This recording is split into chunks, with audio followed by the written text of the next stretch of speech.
Hello guys, welcome to my channel cap English में आपका स्वागत है। ट्रांसलेशन एक्सरसाइज 95 में आप वेलकम हैं। आज फिर हम छोटा सा पैराग्राफ लेके आए हैं जिसमें हम प्रैक्टिस में देखेंगे कि कई प्रीपोजिशन, कंजंक्शन और फ्रेजेस का इस्तेमाल हुआ है। उम्मीद है कि आप पूरा वॉच करेंगे, वीडियो को स्किप नहीं करेंगे। अगर वीडियो को स्किप नहीं करेंगे तो डेफिनेटली आपको लाभ होगा और इंग्लिश आपकी इंप्रूव हो पाएगी। तो चलिए स्टार्ट करते हैं विदाउट एनी डिले। इसके पहले आपसे एक रिक्वेस्ट है कि अगर आप प्लीज चैनल में नए हैं तो लाइक करें, सब्सक्राइब करें ताकि आने वाली वीडियो की इन्फॉर्मेशन आप तक मिल सके। तो चलिए स्टार्ट करते हैं विदाउट एनी डिले। समय हमारे लिए बहुत मूल्यवान है। हमें इसके मूल्य को समझना चाहिए, इसके मूल्य को समझना चाहिए, क्योंकि समय एक बार चला गया तो हम उसे दोबारा नहीं पा सकते। एक हमें समय का सही उपयोग करना चाहिए ताकि हमें परेशानियों का सामना ना करना पड़े, ताकि हमें भविष्य में यहाँ भविष्य लिख दो, यहाँ भविष्य में परेशानियों का सामना ना करना पड़े। देखिए, समय हमारे लिए बहुत उपयोगी है। हम सब जानते हैं कि टाइम हमारे लिए क्या महत्व रखता है, इसलिए हमें समय का महत्व समझना चाहिए। तो यही बताया गया है इस पैराग्राफ में। सेंस है कि समय हमारे लिए बहुत मूल्यवान है। तो हम क्या बनाएंगे? तो हमारा होगा time.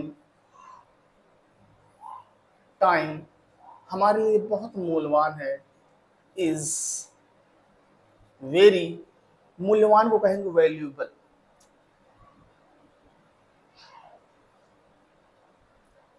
Valuable, time is very valuable. अब किसके लिए है? हमारे लिए। ये हमारा इतना ऑब्जेक्टिव पार्ट में आएगा। क्या है ये हमारा ऑब्जेक्टिव? तो क्या है? Time is very valuable for अस, यानी हमारे लिए। यहाँ पे फॉर हमारे लिए, के लिए का मीनिंग देगा हमारे लिए, और इसका हमारा ऑब्जेक्ट होता है वी, मतलब हम, और उसका ऑब्जेक्ट होता है अस। तो क्या हुआ? Time is very valuable for us, समय हमारे लिए बहुत मूल्यवान है। हमें इसके मूल्य को समझना चाहिए। वी, इसके साथ हमारा चाहिए जो मोडाल वर्ब है, चाहिए, तो हमारा सब्जेक्ट क्या हुआ? We should. क्या समझना चाहिए? Understand.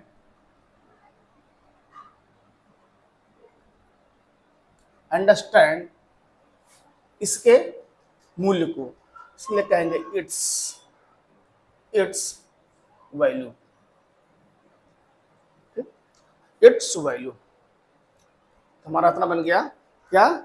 We should understand its value, हमें इसके मूल्य को समझना चाहिए।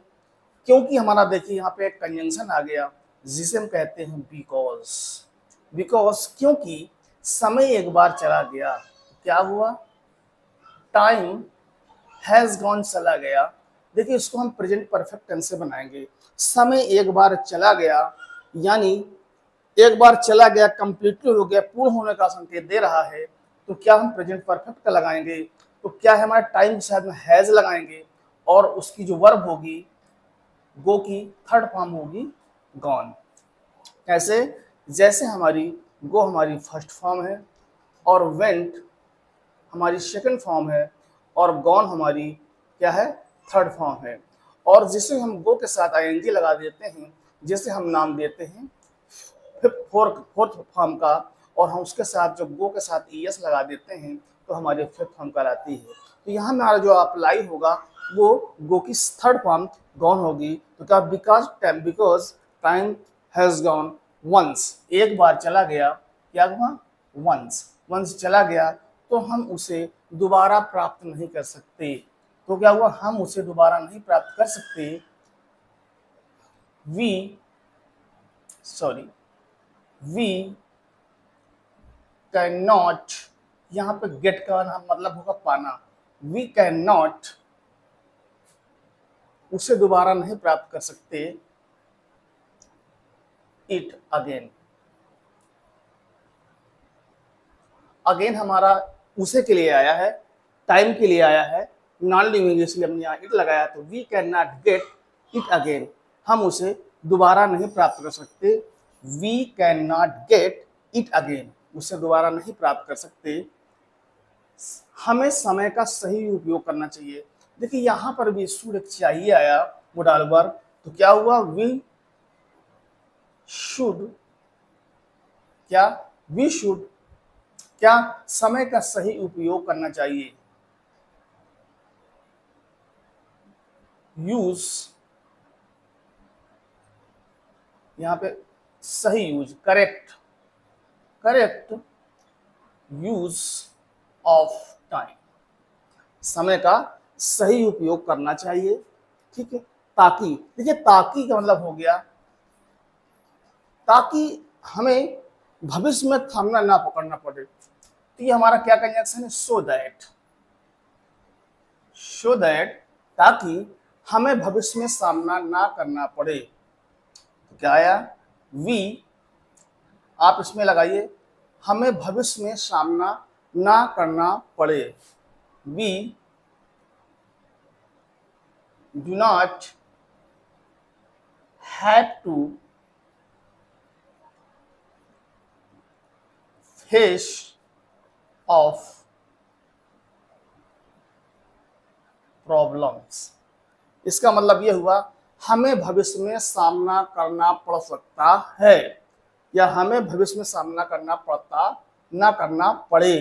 ठीक है, हमें भविष्य में सामना ना करना पड़े, तो इसके लिए हम डू नॉट के साथ डू नॉट हमने लगा दिया है।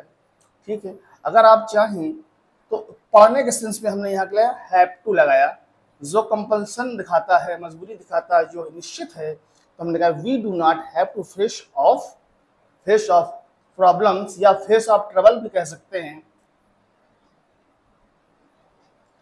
Face of troubles. ठीक है, फेस ऑफ ट्रबल्स या फेस ऑफ प्रॉब्लम्स। ठीक है, कहाँ, इन फ्यूचर, भविष्य में। तो हमारा ट्रांसलेशन बनकर तैयार हुआ, क्या हुआ, time is very valuable for us, समय हमारे लिए बहुत मूल्यवान है, we should understand its value, हमें इसके मूल्य को समझना चाहिए, because time has gone once, समय एक बार चला गया, we can not get it again, हम उसे दोबारा नहीं पा सकते, we should correct use of time, हमें समय का सही यूज करना चाहिए, सो दैट, ताकि we do not have to face of problems in future, ताकि भविष्य में हमें परेशानियों का सामना ना करना पड़े। देखिए टाइम इज वेरी वैल्यूएबल, ये हमारा यहाँ पे एडजेक्टिव का काम कर रहा है। ठीक है, वैल्यूएबल मतलब मूल्यवान, और हमारा वी का हमारा जो ऑब्जेक्ट हमारा क्या है, अस, और ये फॉर हमारा के लिए का मीनिंग दे रहा है। तो वी शुड अंडरस्टैंड, हमें चाहिए अंडरस्टैंड समझना, इट्स वैल्यू, इसके मूल्य को, बिकॉज क्योंकि time has gone once, time एक बार चला गया, वंस एक बार, गॉन चला गया, वी कैन नॉट, हम नहीं प्राप्त, वी कैन नॉट गेट, हम नहीं प्राप्त कर सकते, इट्स अगेन, यानी दोबारा, we should correct use of time, हमें चाहिए यूज, हमें चाहिए सही यूज ऑफ करेक्ट, हमें समय का सही यूज करना चाहिए, सो दैट, ताकि we do have to face of problems in future, ताकि भविष्य में हमें परेशानियों का सामना ना करना पड़े। तो क्या हुआ पूरा, आप, time is very valuable for us, we should understand its value, because time has gone once, we can not get it again, we should correct use of time, so that we do not have to face of problems in future, या in future, यानी face of problems या face of troubles in future. उम्मीद है कि आपको video अच्छा लगा होगा। अगर वीडियो अच्छा लगा हो तो लाइक करें, सब्सक्राइब करें, ताकि आने वाली वीडियो की इन्फॉर्मेशन आप तक मिल सके। चलिए मिलते हैं नेक्स्ट वीडियो में। Thank you so much watching this video. Good morning.